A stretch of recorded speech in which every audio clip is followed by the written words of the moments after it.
Monsieur Ali Benflis, président du parti Tala'a al-Hurriyat, les avant-gardes des libertés de l'opposition algérienne, a longuement critiqué jeudi, lors d'un meeting populaire qu'il a animé à la Maison de la Culture Mouloud Mamri de Tizi Ouzou, les choix politico-économiques du pouvoir et a défendu la démarche de la rencontre de l'opposition à Mazafran. Monsieur Benflis, dont le parti commence à prendre de l'essor dans la wilaya de Tizi Ouzou, a entamé son discours en saluant le passé historique de la région, la wilaya de Tizi Ouzou, la Kabylie, ses hommes, ses héros et ses grands artistes qu'il a cités un à un, à l'image de Amirouche, le colonel Amirouche, Ahab Ben Ramdan, Aït Ahmed, Matou Blounas, etc.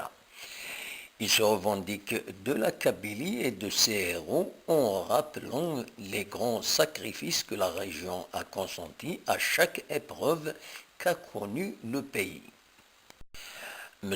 Benflis s'est attaqué ensuite à la gestion politique du pays par le pouvoir, estimant que celui-ci, qu'il a désigné par le système, est arrivé à une phase de blocage.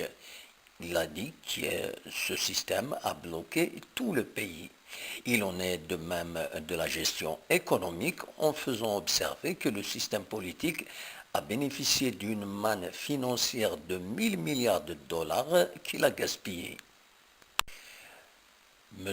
Benflis s'est libéré ensuite du pupitre d'où il intervenait pour aller au-devant de la scène, micro en main, pour évoquer longuement l'expérience jamais vécue, selon lui, de la rencontre de l'opposition à Mazafran 1 et 2, qui, selon lui, a été mal accueilli par le pouvoir, qui voyait, selon lui, toujours une tentative de déstabiliser le pays. M. Benflis s'est adressé ensuite avec émotion au public pour dire que c'est l'injustice, la pauvreté, la mauvaise gouvernance qui peut déstabiliser effectivement l'Algérie. بأن بلدنا هو في انسداد سياسي شامل. نعاين أيضا بأن بلدنا يواجه أزمة اقتصادية جد خطيرة. ونعاين أخيرا بأن بلدنا مهدد بشكل خطير بالتوترات الاجتماعية. هذا الانسداد هذا الانسداد السياسي ليس عرضيا ولا فجائيا، إنه نتاج نظام سياسي بال غلب شاخ فشل في نهاية أمره. هذا النظام السياسي تجاوزته الأحداث وتجاوزه السير السريع لزمنه وتجاوزته التغييرات الحاصلة في مجتمعنا، وهي تغييرات عميقة. ومع ذلك هذا النظام السياسي الفاشل يصر على تجاهل هذه الأوضاع.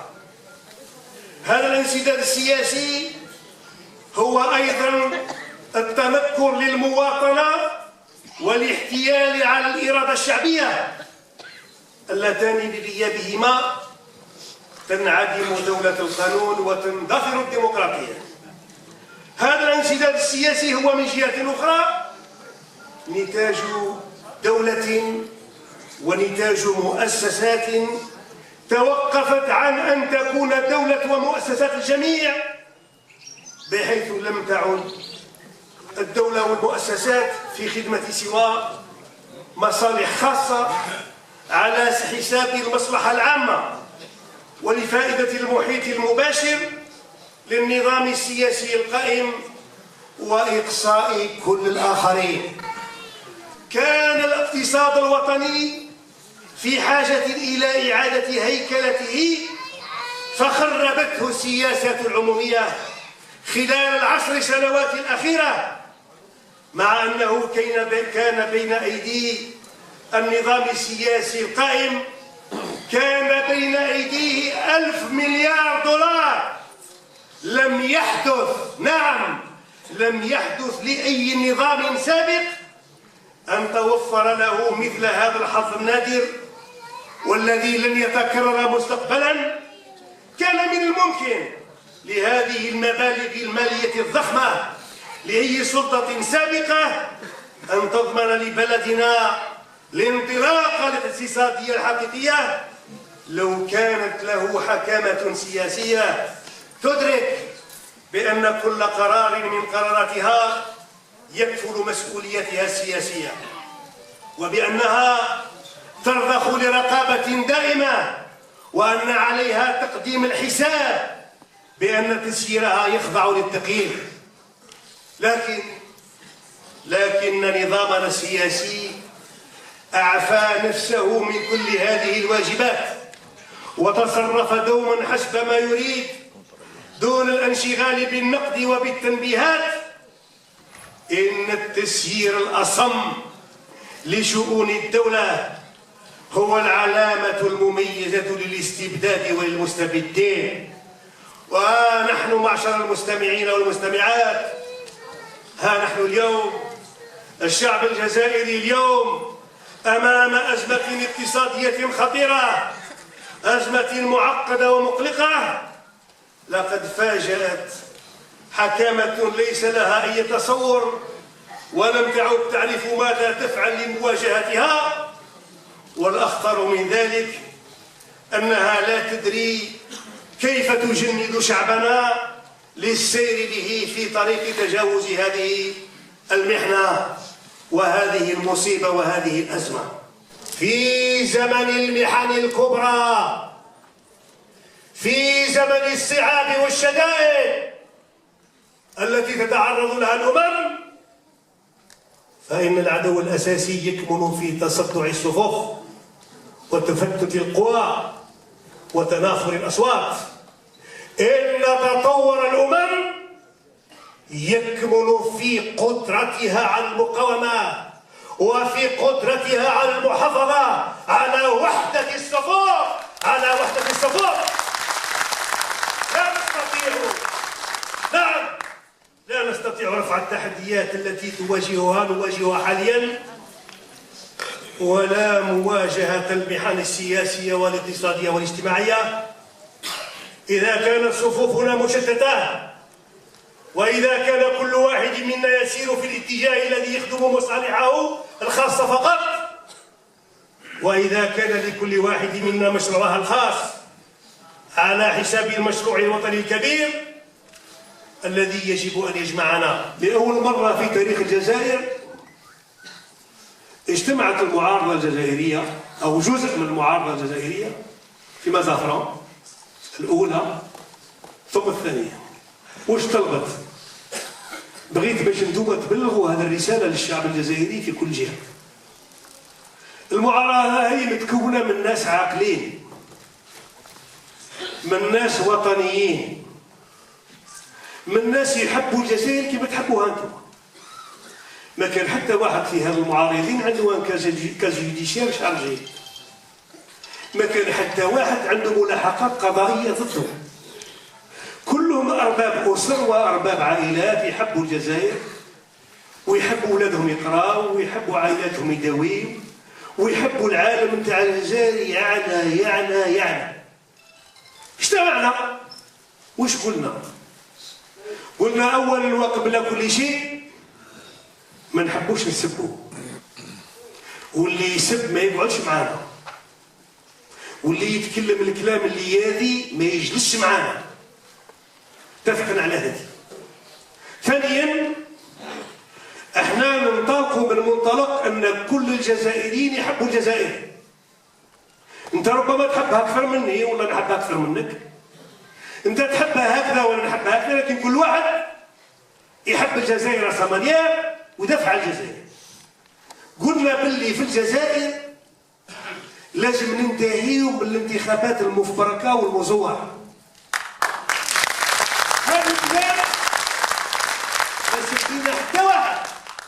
قلنا كاين نظام سياسي قائم في الماضي بحسناته وبسيئاته، بالقوة نتاعو بالضعف نتاعو. سي نوتر باسي كومون نو لاسومون كوم إلي. ما نجرموا اللي قبلنا، ما ناديوهم، ما نجبدوا عيب عليهم. قال هذا نظام ربما في رأي البعض كان صالح لوقت ما. جاء زمن جديد وجاءت أجيال جديدة والعالم تطور وتغير، لابد الجزائر كذلك تفرح بالتغيير والتطور. اتفقنا أساسا باللي لازم الانتخابات نظيفة، سميناها الانتخاب الديمقراطي، سموها كيما نحبوا. معناها لازم نتفقوا على ميكانيك الكتورال كيفاش تتم الانتخابات في الجزائر. نتفقوا اللي يحبوا يدخلوا الانتخابات، اللي يحبوا ما يدخلوش، كلهم يتفقوا على طريقه لتخرج الانتخابات شفافه ونقيه ونظيفه. والنظام السياسي القائم طرف وعنده الحق يشارك في الانتخابات وعنده الحق يترشح للانتخابات، والمعارضه عندها الحق ترشح، المعارضه المعترف بها والغير المعترف بها، المعارضه اللي ترفض العنف كلها، ونمشيو للانتخابات. تخرج الشعب يخرج برلمان، الشعب يخرج رئيس، الرئيس اللي يخرج منتخب، اللي ما نجحوش معاه ترشحوا معاه وما نجحوش يهنيوه ويقولوا له راك فزت ونجحت وانتصرت. يا اخي ترامب نجح في الامريكان، اول من هناه هي هيلاري كلينتون. يا اخي ديروا لا بريمير ان فرانس دو لا دروات، ترشح ساركوزي كرئيس جمهوريه سابق، اسقط، هنا في يوم بالانتصار نتاعو. طلبنا هذه، ما طلبناش اكثر من هذه. لما طلبنا هذا المطلب قلنا انتقال ديمقراطي. الانتقال الديمقراطي il veut dire une seule chose, des élections propres et honnêtes. يجبش يغيروا الاوضاع. Ils veulent déstabiliser l'Algérie en demandant une alternance démocratique. Déstabiliser qui et quoi? Pourquoi? Nous nous entendons avec vous sur la manière, sur la méthode, sur la démarche qui permet aux Algériens de s'exprimer tout à fait librement et démocratiquement comme se sont exprimés nos voisins les plus immédiats, les plus proches. Allez en Tunisie, les islamistes ont leur place puisqu'ils rejettent la violence. Les autres partis politiques ont leur place. Ils sont en train de co-gérer la Tunisie dans l'alternance démocratique et dans l'entente nationale. المطلب هذا المطلب يجرمونا ونو كريميناليز. بغيتوا تديروا الفوضى في الجزائر. شوفوا يا اخواني يا اخواتي، الطريق نتاع الحق طويل ويطول وصعيب ويتعب. Mais c'est un sillon qu'il faut continuer à creuser. Et j'ai la certitude. عندي يقين المؤمنين، عندي يقين المؤمنين اللي من حرم الظلم على نفسه وهو رب العالمين. إني هذا الحديث القدسي c'est quand Allah invite son prophète à rapporter les propos d'Allah. إني حرمت الظلم على نفسي، ربي حرم الظلم على نفسه وجعلته محرما عليكم فلا تظلموا. راني انا ربكم ما نظلمش، حرمت على روحي الظلم. نوصيكم ما تظلموش وما تظلموش بعضكم فلا تظلموا. نخدموا. Nous sommes des patriotes qui aimons notre pays. Nous sortons des profondeurs des shuhada. المركب يتحمد. هذا عمره كامل يتحمد. لو كان بغاه يتحمد يولي زعيم بالتعيين. يا حسرة راهو تعين بكري. إما با accepté. وحمدي السعيد عميروش. مرزوقا، نعم مرزوقا. إيه مرزوقا صحيح. هذا راهو عليه قرية مسميها في الوراث. مشى من بلاد القبائل ومات في الوراث كشهيد، مسمي عليه قرية مرزوقا عميروش. هذو كل أبطال تاع الجزائر انا عرفت طموح النشيد عندكم هنا، وعرفت طموح الطويل، انا وزير عدل طموح الطويل المجاهد. قالوا لي هذا من النوفمبريه نتاع كريم، انتم وين راه؟ قالوا لي هذا اللي قال انت جبتوا يولي مدير معايا انايا. هذا بطل، هذا رجال ابطال تاع الجهاد.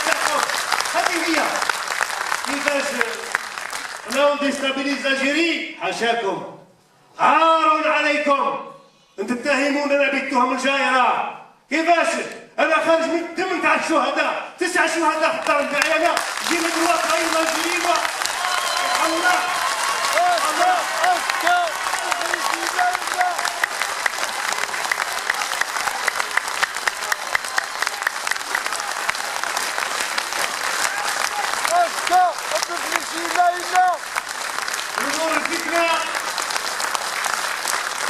Qu'est-ce qui peut déstabiliser l'Algérie?